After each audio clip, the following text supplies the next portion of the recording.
ఈ నంది ఎక్కడ ఉంది? బెంగళూరు బసవన్న గుడిలోని బుల్ టెంపుల్లో ప్రధాన దేవతగా ఉంది. ఇది ఒక గ్రానైట్ రాతిలో చెక్కబడిన పెద్ద విగ్రహము. సుమారు 4.5 మీటర్ల ఎత్తు మరియు 6 మీటర్ల పొడవు కలిగి ఉంది. ఇది అత్యంత పెద్ద నంది విగ్రహాల్లో ఒకటిగా ప్రసిద్ధి చెందింది. ఈ బసవన్న గుడి దగ్గర కడిలేకాయ పరసాని జరుగుతుంది. కొత్తగా వచ్చిన శనక్కాయలతో దేవుడికి ఈ నందికి అభిషేకం చేస్తారు. జాతరలాగా బాగా జరుగుతుంది. ఈ దేవాలయ చరిత్ర.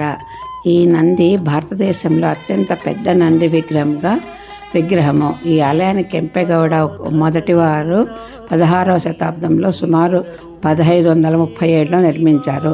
అప్పట్లో రైతులు పంటలు నాశనం చేస్తున్న మహానందిని శాంతింపజేయడానికి ఈ ఆలయాన్ని నిర్మించారని ప్రాచీన కథ.